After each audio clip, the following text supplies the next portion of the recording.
ಬಸವಾದಿ ಪ್ರಮುಖರನ್ನು ಸ್ಮರಣೆ ಮಾಡ್ತಾ, ಶರಣ ತಂದೆ ತಾಯಿಗಳೇ ತಮಗೆಲ್ಲ ಶರಣು ಶರಣಾರ್ಥಿಗಳು. ಈ ಆಧುನಿಕ ವ್ಯವಸ್ಥೆಯೊಳಗೆ ದೂರದರ್ಶಕವನ್ನು ಬಳಸಿ ನಕ್ಷತ್ರ, ಚಂದ್ರ, ಗ್ರಹಗಳ ಬಗ್ಗೆ ಅಧ್ಯಯನ ನಡೀತದಲ್ರಿ. ದೂರದರ್ಶಕವನ್ನು ಬಳಸಿ ಬಹಳ ದೂರದಲ್ಲಿರೋ ಚುಕ್ಕೆಗಳನ್ನು ಕುರಿತು, ಗ್ರಹಗಳನ್ನು ಕುರಿತು, ಬೇರೆ ಬೇರೆ ವ್ಯವಸ್ಥೆಯೊಳಗೆ ಅವುಗಳನ್ನು ತಿಳಿಯುವಂಥ ಒಂದು ಪ್ರಯತ್ನ ನಡೀತದೆ. ದೂರದರ್ಶಕದಿಂದ ಚುಕ್ಕೆಗಳನ್ನು ಎಣಿಸುವಂಥ ಪ್ರಯತ್ನವನ್ನು ಕೆಲವು ಮಾಡಕತ್ತಾರೆ. ಈಗ ನೋಡ್ರಿ, ನಕ್ಷತ್ರ ಲೋಕ, ತಾರಾಲೋಕ ಅಂಥೇಳಿ ಅಲ್ಲೆಲ್ಲ ಇಂಥವುಗಳನ್ನು ಕಾಣ್ತೀವಿ. ಇಂತಿಷ್ಟು ವ್ಯವಸ್ಥೆಯೊಳಗೆ ಇಷ್ಟು ಚುಕ್ಕೆಗಳಿದ್ದರೆ ಒಟ್ಟಾರೆ ಚುಕ್ಕೆಗಳ ಸಂಖ್ಯೆ ಎಷ್ಟು? ನಕ್ಷತ್ರಗಳನ್ನು ಎನಿಸುವಂಥ ಎಂತೆಂಥ ಅದ್ಭುತ ಬುದ್ಧಿಮತ್ತೆ ಬೆಳೆದದ ನಮ್ಮ ಜನರದು ಅಂತಂತಂದರೆ ಮೆಚ್ಚುಕೋಬೇಕು, ಹೆಮ್ಮೆ ಪಡಬೇಕು. ಆ ರೀತಿಯೊಳಗೆ ಆಕಾಶ ಕಾಯಗಳನ್ನು ಗುರುತಿಸುವಂಥ, ದೂರದಲ್ಲಿರುವ ಚಂದ್ರಗ್ರಹ, ಸೂರ್ಯಗ್ರಹವನ್ನು ಕುರಿತು ಅಧ್ಯಯನ ಮಾಡುವಂಥ, ಬೇರೆ ಬೇರೆ ಉಪಗ್ರಹಗಳನ್ನು ಅಲ್ಲಿಗೆ ಕಳಿಸಿ ಎಲ್ಲವನ್ನ ತಿಳಿಯುವಂಥ ಇಷ್ಟೆಲ್ಲ ತೀವ್ರವಾದ ಪ್ರಯತ್ನವನ್ನು ಮಾಡಕತ್ತೀವಿ. ದೂರದರ್ಶಕ ಬಳಸಿ ದೂರದಲ್ಲಿರೋ ನಕ್ಷತ್ರಗಳನ್ನು ಎನಿಸೋದಕ್ಕೆ ನಮಗೆ ಸಾಧ್ಯ ಐತಿ ಅಂತಂತಂದ್ರೆ ನಮ್ಮ ಅಂತರಂಗದೊಳಗೆ ಅಡಗಿರುವಂಥ ಮಹಾಶಕ್ತಿಯನ್ನು ಧ್ಯಾನದ ಮೂಲಕ, ಶಿವಯೋಗದ ಮೂಲಕ, ಇಷ್ಟಲಿಂಗದ ಶಿವಯೋಗದ ಮೂಲಕ ಒಳಗಿರುವ ಒಂದು ವ್ಯವಸ್ಥೆಯನ್ನು, ಒಳಗಿರುವಂಥ ಒಂದು ಆಧ್ಯಾತ್ಮದ ಶಕ್ತಿಯನ್ನು ಗುರುಸೋದಕ್ಕೆ ಯಾಕಾಗಲ್ಲ? ಆ ಕೆಲಸವನ್ನು ಬಸವಣ್ಣನವರು ಪರಿಚಯಿಸುವಂಥ ಕಾರ್ಯವನ್ನು ಮಾಡಿದ್ದಾರೆ.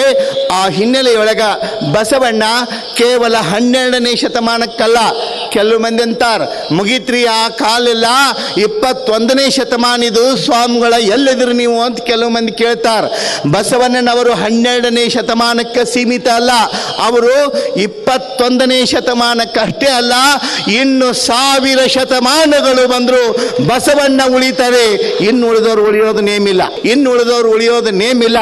ಆ ಹಿನ್ನೆಲೆಯೊಳಗ ಶಿವಶರಣರ, ಬಸವಣ್ಣನವರ ತತ್ವ ಸಂದೇಶಗಳನ್ನು ನಾವು ಯಾವ ರೀತಿಯೊಳಗ ನಡೆಸಿಕೊಳ್ಬೇಕು ಅನ್ನತಕ್ಕಂಥದ್ದು ಬಸವಣ್ಣನವರನ್ನ ಕುರಿತು ಎಷ್ಟು ಅದ್ಭುತವಾಗಿ ಭೀಮಕವಿ ಬರೀತಾನಲ್ಲ, ಅಂಥ ಒಂದು ಹಿನ್ನೆಲೆಯೊಳಗ ಮಡಿವಾಳ ಮಾಚಿದೇವರನ್ನ ಕುರಿತು ಇವತ್ತ ಭೀಮಕವಿಗಳು ತಮ್ಮ ಚರಿತ್ರೆಯೊಳಗೆ ಬರೀತಾರೆ. ಬಿಜಾಪುರ ಜಿಲ್ಲೆ ದೇವರ ಹಿಪ್ಪರಿಗೆಯೊಳಗ ಮಡಿವಾಳ ಮಾಚಿದೇವ ಅಂತ ಇಕ್ಕೊಂಡು ಹೇಳಿ ಭಾಳ ದೊಡ್ಡ ಶರಣ.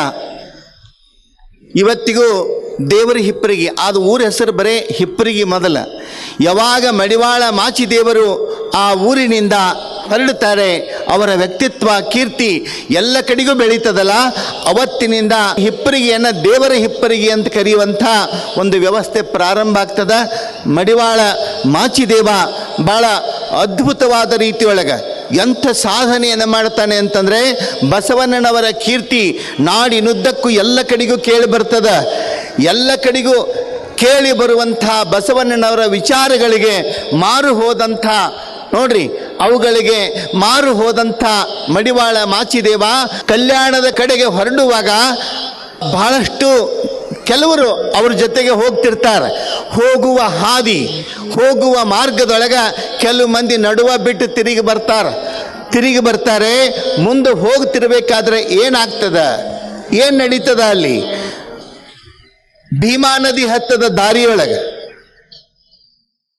ಭೀಮಾ ನದಿ ಹತ್ತಿದಾಗ ಆ ನದಿ ಮಹಾಪೂರ ತುಂಬಿ ಹರಿತಿರ್ತದ. ಆ ನದಿ ಹರಿತಕ್ಕಂಥ ಮಹಾಪೂರದ ಸೆಳವನ್ನ ನೋಡಿ ಭಾಳ ಮಂದಿ ಅಂತಾರ, ಇನ್ನು ನದಿ ಇಳಿದ ಮೇಲೆ ಹೋಗುವುದು ಯಾವಾಗ ಅಂತ ಹೇಳಿ ಆ ನದಿಯಿಂದ ಮತ್ತೆ ಕೆಲವು ಜನ ತಿರುಗಿ ಬಂದ್ಬಿಡ್ತಾರ. ಕೊನೆಗೆ ಉಳಿಯೋದು ಮಡಿವಾಳ ಮಾಚಿದೇವ ಒಬ್ಬನೇ ಉಳಿತಾನೆ. ಭೀಮಾ ನದಿ ಅಡ್ಡಲಾಗಿ ಹರಿತಿತ್ತು. ಬೋರ್ಗರೆದು ಹರಿಯುವಂಥ ಭೀಮಾ ನದಿಯನ್ನು ನೋಡಿ ಮಡಿವಾಳ ಮಾಚಿದೇವಂದ, ನಾನು ಕಲ್ಯಾಣಕ್ಕೆ ಹೋಗಬೇಕು. ಕಲ್ಯಾಣಕ್ಕೆ ಹೋಗೋದಕ್ಕೆ ಭೀಮಾ ನದಿ ಮಹಾಪೂರ ತುಂಬಿ ಹರಿತದಂತಂತಂದರೆ ಈ ನದಿಯನ್ನು ಯಾವುದೋ ರೀತಿಯೊಳಗೆ ನಾನು ದಾಟಬೇಕು. ಕೆಲವು ಮಂದಿ ಅಂತಾರೆ ನದಿ ಬಹಳ ಅಪಾಯಕಾರಿಯಾಗಿ ಹರಿತದ, ಇದರೊಳಗೆ ಹೋಗೋದು ಬೇಡ ಅಂಥೇಳಿ. ಅವಾಗ ಮಡಿವಾಳ ಮಾಚಿದೇವ ವಿಚಾರ ಮಾಡ್ತಾನೆ, ನದಿ ಇಳಿದ ಮೇಲೆ ನಾನು ಹೋಗೋದಂದ್ರೆ ಕಲ್ಯಾಣಕ್ಕೆ ಹೋಗೋದು ಲೇಟ್ ಆಗ್ತದ, ಬಸವಣ್ಣನವರನ್ನು ಕಾಣೋದು ತಡ ಆಗ್ತದ. ಆ ಕಾರಣಕ್ಕೆ ಆತ ಕೈ ಮುಗಿದು ಬಸವಣ್ಣನ ಧ್ಯಾನಿಸಿ ಮಡಿವಾಳ ಮಾಚಿದೇವ ಭೀಮಾ ನದಿಯೊಳಗೆ ಜಿಗಿತಾನೆ. ಪ್ರವಾಹದೊಳಗ ಬೋರ್ಗರೆದು ಹರಿಯುವ ನದಿಯನ್ನ ಈಸಿ ದಾಟಿ ಆ ಕಡೆಗೆ ನೋಡ್ತಿದ್ದಂಗನೆ ಆ ನದಿಯನ್ನು ದಾಟಿಕೊಂಡು ಆ ಕಡೆಗೆ ಹೋಗಿ ನಿಂತ. ಆ ಭೀಮಾ ನದಿಗೆ ಮತ್ತೊಮ್ಮೆ ಕೈ ಮುಗಿದು ಕಲ್ಯಾಣದತ್ತ ಹೊರಡ್ತಾನೆ. ಮಡಿವಾಳ ಮಾಚಿದೇವ ಸಾಮಾನ್ಯನಾಗಿರ್ತಕ್ಕಂಥದ್ದಲ್ಲ. ಅವನ ಕಾಯಕ ಏನು? ಬಟ್ಟೆಗಳನ್ನು ಮಡಿ ಮಾಡುವಂಥದ್ದು, ಬಟ್ಟೆಗಳನ್ನು ಪರಿಶುದ್ಧಗೊಳಿಸುವಂಥದ್ದು ಮಡಿವಾಳ ಮಾಚಿದೇವನ ಕಾಯಕ. ಆತ ಆ ಕಾಯಕವನ್ನು ನೆಚ್ಚಿಕೊಂಡು ಬಸವಣ್ಣನವರ ಅನುಭವ ಮಂಟಪಕ್ಕೆ ಹೋಗಿ ಬಸವಣ್ಣನವರನ್ನು ಕಾಣ್ತಾನೆ. ಬಸವಣ್ಣನನ್ನು ನೋಡಿದ ಕಂಗಳೇ ಪಾವನ, ಬಸವಣ್ಣನ ನೋಡಿದ ಆ ಕಂಗಳು ಕಂಡ ಪರಿ ಅನುಭವಿಸುವ ಭಾವವೇ ಪಾವನ ಅನ್ನೋ ಹಿನ್ನೆಲೆ ಒಳಗ ಮಡಿವಾಳ ಮಾಚಿದೇವ ಬಹಳ ಸಂಭ್ರಮ ಪಡ್ತಾನೆ.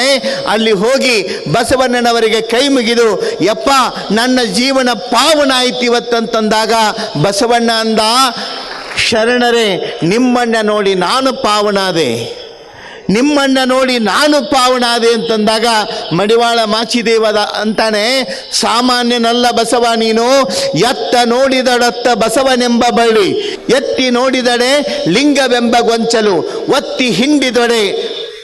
ಎಂಥ ಅದ್ಭುತವಾದಂಥ ಒಂದು ವ್ಯವಸ್ಥೆಯನ್ನ ಇಲ್ಲಿ ಮಡಿವಾಳ ಮಾಚಿದೇವ ಹೇಳ್ತಾನೆ. ಹಾಗೆ ಬಸವಣ್ಣ ಒಂದು ಮಾವಿನ ಮರವಾಗಿ, ಮಾಮರವಾಗಿ, ಎಲ್ಲ ಹಕ್ಕಿ ಪಕ್ಷಿಗಳಿಗೆ ಆಸರೆಯಾಗಿ, ನೂರಾರು ಶರಣರಿಗೆ ಒಂದು ಪ್ರೇರಣೆಯಾಗಿ ಯಾವ ರೀತಿಯೊಳಗ ವ್ಯವಸ್ಥೆಯನ್ನು 12ನೇ ಶತಮಾನದೊಳಗೆ ಅನುಭವ ಮಂಟಪದ ಪರಿಕಲ್ಪನೆಯನ್ನು ಹುಟ್ಟುಹಾಕಿ ಸಮಾಜಕ್ಕೆ ಒಂದು ಬದಲಾವಣೆಯನ್ನು, ಪರಿವರ್ತನೆಯನ್ನು ಯಾವ ರೀತಿಯೊಳಗೆ ತರ್ತಾರೆ ಅಂತಕ್ಕಂಥದ್ದನ್ನು ನಾವಿಲ್ಲಿ ಗಮನಿಸ್ತಾ ಇದ್ದೀವಿ.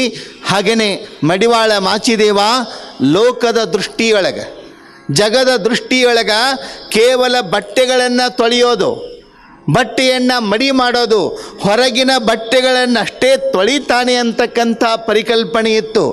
ಆದರೆ ಹೊರಗಿನ ಬಟ್ಟೆಗಳನ್ನು ಮಡಿ ಮಾಡುವುದರ ಜೊತೆಗೆ, ಹೊರಗಿನ ಬಟ್ಟೆಗಳ ಮಲಿನವನ್ನು ತೊಳೆಯೋದ್ರ ಜೊತೆಗೆ ಅನುಭಾವದ ಮೂಲಕ ಅಂತರಂಗದ ಕಳೆಯನ್ನು, ಅಂತರಂಗನ ಹೊಲಸನ್ನು ತೊಳೆಯುವಂಥ ಭಾಳ ದೊಡ್ಡ ಕೆಲಸವನ್ನು ಮಡಿವಾಳ ಮಾಚಿದೇವ ಮಾಡ್ತಾನೆ ಅನ್ನೋದು ಭಾಳ ಜನರಿಗೆ ಗೊತ್ತಿರಲಿಲ್ಲ, ಭಾಳ ಜನರಿಗೆ ಗಮನಕ್ಕೆ ಬಂದಿರಲಿಲ್ಲ. ಆ ಶರಣನ ವ್ಯಕ್ತಿತ್ವ ಸಣ್ಣದಲ್ಲ, ಕಾಯಕವನ್ನು ಬಸವಣ್ಣನವರು ಕೊಟ್ಟರು ಅಂತ ಹೇಳ್ತಾರೆ. ಕಾಯಕವನ್ನು ಗುರುತಿಸಿಕೊಳ್ಳೋ ಮೂಲಕ ಕಾಯಕವನ್ನು ಮಾಡಿಯೇ ಬದುಕಬೇಕು ಅನ್ನುವಂಥ ಒಂದು ವ್ಯವಸ್ಥೆಯನ್ನು ಅವತ್ತೇನು ಕಲಿಸಿದ್ರಲ್ಲ, ಅದು ಇವತ್ತು ಪ್ರತಿಯೊಬ್ಬರೂ ಕಲಿಬೇಕಾಗ್ಯದ. ಹೌದಿಲ್ರಿ? ಏನಾಗ್ಯದ ನಮ್ಮ ಮನೆಯೊಳಗೆ?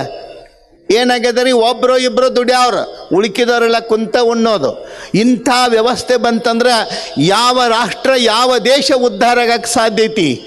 ಹೆಂಗೆ ಉದ್ಧಾರ ಆಗ್ತದ? ಪ್ರತಿಯೊಬ್ಬರು ದುಡಿಬೇಕು. ದುಡಿಲಾರದೆ ಉಣ್ಣುವಂಥದ್ದು, ಕಾಯಕವಿಲ್ಲದ ಬದುಕು ಅದು ಬಹಳ ಕನಿಷ್ಠವಾದಂಥದ್ದು, ನಿಕೃಷ್ಟವಾದಂಥದ್ದು. ನೋಡ್ರಿ ನೀವು ಮನೆಯೊಳಗೆ ದುಡಿಯೋರಿಗೆ ಭಾಳ ಇರ್ತೈತಿಲ್ರಿ?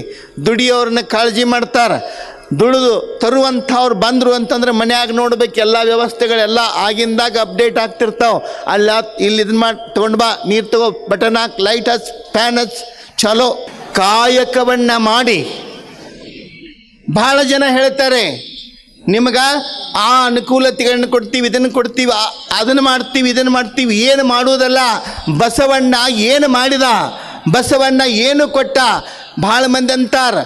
ಭಾಳ ಮಂದಿ ನೋಡ್ರಿ, ಅಕ್ಕ ಮಗಳನ್ನ ಹಡ್ದಿದ್ದಳು ಅಂತಂದ್ರೆ ಹೊಳ್ಳೆ ಮಳೆ ಸುತ್ತರ್ಗಿರ್ತಾನೆ ರೀ ಅವ, ಆಕೆ ಮಗಳನ್ನ ಕೊಡೋತಕ ಹಿಂಗೆ ಅಡ್ಡಾಡ್ತಿರ್ತಾನೆ. ಈ ಹಿನ್ನೆಲೆಯೊಳಗೆ ಯಾರೇನು ಕೊಟ್ಟಾರ, ಯಾರೇನು ಬಿಟ್ಟಾರ ಇದ್ರಾಗ ಕುಂದಿರ್ತೀವಿ. ಆದರೆ ಬಸವಣ್ಣ ಏನು ಕೊಟ್ಟ ಅಂತಂತಂದರೆ ಪ್ರತಿಯೊಬ್ಬರಿಗೂ ದುಡಿಯುವ ಕೈಗಳಿಗೆ ಕಾಯಕವನ್ನು ಕೊಡೋ ಮೂಲಕ ಬೇಡುವುದ ಬೇಡ, ದುಡಿದು ಉಣ್ಣುವ ಸಂಸ್ಕೃತಿಯನ್ನು ಕಲಿಸಿದ್ದು ಇದು ಶರಣ ಸಂಸ್ಕೃತಿ. ದುಡಿದು ಉಣ್ಣುವುದು, ಕಾಯಕವನ್ನು ಮಾಡಿಯೇ ಉಣ್ಣುವಂಥ ಒಂದು ಸಂಸ್ಕೃತಿ. ನೋಡ್ರಿ, ಮಡಿವಾಳ ಮಾಚಿದೇವ ಬಂದ ಏನೆಲ್ಲವನ್ನ ತ್ಯಾಗ ಮಾಡಿ ಬಂದಂಥವರು ಕುಂತು ಉಣ್ಣೋ ಒಂದು ವ್ಯವಸ್ಥೆ ಇರಲಿಲ್ಲ. ಪ್ರತಿಯೊಬ್ಬರು ಕಾಯಕವನ್ನು ಮಾಡಬೇಕು. ಮಡಿವಾಳ ಮಾಚಿದೇವ ಹೊರಗೆ ಬಟ್ಟೆಗಳನ್ನು ಮಡಿ ಮಾಡಿದರೆ ಅಂತರಂಗದೊಳಗಿರುವ ಕೊಳೆಯನ್ನು, ಅಂತರಂಗದೊಳಗಿರುವಂಥ ಹೊಲಸನ್ನು ತೆಗೆಯುವಂಥ ಕೆಲಸವನ್ನು ಮಾಡುತ್ತಿದ್ದ. ಏನದು ಅಂತರಂಗದ ಹೊಲಸು? ಅಂತರಂಗದ ಹೊಲಸು ಅಂತಂದರೆ ಏನ್ರಿ? ಈಗೆಲ್ಲ ಚಲೋ ಚಲೋ ಮೆಡಿಷನ್ ಬಂದಾವು, ಈಗ ಕೊಟ್ರಂದ್ರೆ 1-2 ಸಲ ಹೋಗಿ ಬಂದುಬಿಟ್ರೆ ಮುಂದೆಲ್ಲ ಸ್ವಚ್ಛ ಅಲ್ರಿ ಅಂಥೇಳಿ ಅದಲ್ಲ, ಆ ಸ್ವಚ್ಛತೆಯಲ್ಲ. ಏನದು?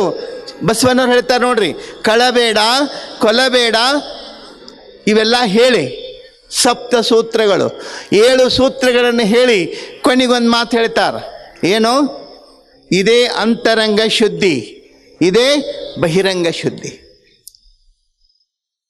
ನಮಗೊಬ್ಬ ಹುಡುಗ ಕೇಳಿದ, ಬಸವಣ್ಣವರು ವಿಚಾರ ವಚನ ಅಂತ ಹೇಳ್ತಿರಲ್ಲ, ಒಂದರೆ ನನಗೆ ತಿಳಿಯುವಂಗೆ ಹೇಳ್ರಿ ಅಂದವು.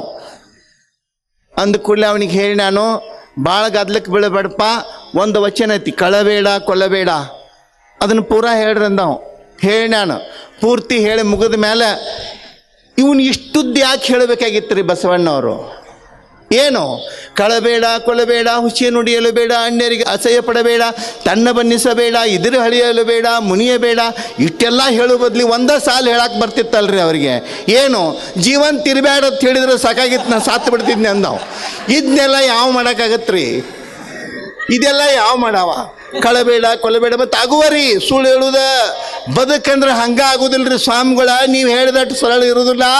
ಸುಳ್ಳು ಹೇಳ್ರನ ನಮ್ಮ ಬ್ಯಾಳಿ ಬೇಯುವ, ಇರಲಿಲ್ಲ ಅಂದ್ರೆ ಹಂಗೆ ಹಸಿವ ಇರ್ತಾವ ತಂದು ನಾವು. ಸುಳ್ಳು ಹೇಳಿ ಬ್ಯಾಳಿ ಬೇಯಿಸೋದು ಬೇಡ, ಕಳ್ಳತನದಿಂದ ಬದುಕೋದು ಬೇಡ, ಮಂದಿನ ಮಳ್ಳು ಮಾಡಿ ದಿಕ್ಕು ತಪ್ಪಿಸೋದು ಬೇಡ ತಮ್ಮ. ಚಂದಂಗಿ ನಿನ್ನನ್ನು ನೀನು ತಿಳ್ಕೊಂಡು ಎಲ್ಲರ ಜೊತೆಗೆ ಪ್ರೀತಿಯಿಂದ ನಕ್ಕೋತ ಬದುಕಿದೆ ಅಂತಂತಂದ್ರೆ ಎಂಥ ಒಂದು ಕಿಮ್ಮತ್ತು ಕೀರ್ತಿ ನಿನಗೆ ಬರ್ತದ? ಯಾಕೆ? ಎಷ್ಟು ದಿವಸ ಸುಳ್ಳು ಹೇಳಕ್ಕೆ ಸಾಧ್ಯದ? ಎಷ್ಟು ದಿವಸ ಮೋಸ ಮಾಡಕ್ಕೆ ಸಾಧ್ಯದ? ಎಷ್ಟು ದಿವಸ ಕಳ್ಳತನದಿಂದ ಬದುಕಕ್ಕೆ ಸಾಧ್ಯದ? ನೆನಪಿಟ್ಕೊಳ್ರಿ, ಸುಳ್ಳು ಮೋಸ ವಂಚನೆಯ ಬದುಕು ಇದು ಭಾಳ ದಿವಸದ ಬದುಕಲ್ಲ. ಇದು ಹೊರಗಿನ ಥಳುಕು ಬಳಿಕಿನ ಬದುಕೇನಿದೆ, ಈ ಬದುಕಿಗೆ ಭಾಳ ಬೆಲೆ ಇರೋದಿಲ್ಲ. ನಿಜವಾದ ಬದುಕು ಯಾವುದು ಅಂತಂತಂದರೆ, ಪ್ರಾಮಾಣಿಕವಾಗಿ ನಾವು ಎಷ್ಟದೀವಿ ಅಷ್ಟನ್ನೇ ತೋರಿಸೋಣ, ಎಷ್ಟದೆ ಹಾಗೇ ಬದುಕೋಣ. ದೇವರು ಏನು ನಮಗೆ ಕೊಟ್ಟಾನ ಅಷ್ಟರೊಳಗೆ ಸಂತೋಷದಿಂದ ಬದುಕಕ್ಕೆ ಸಾಧ್ಯದ. ನೆನಪಿಟ್ಕೋಬೇಕು, ಭಾಳ ಇದ್ರೇ ನಾವು ಚಂದ ಬದುಕ್ತೀವಂತೇನಿಲ್ಲ. ಏನೂ ಇರಲಾರ್ದಂಗೆ ನಮಗಿಂತಲೂ ಕಡಿಮೆ ಇದ್ದದ್ರೊಳಗೆ ಬದುಕವ್ರು ಎಷ್ಟು ಮಂದಿ ಇಲ್ಲ.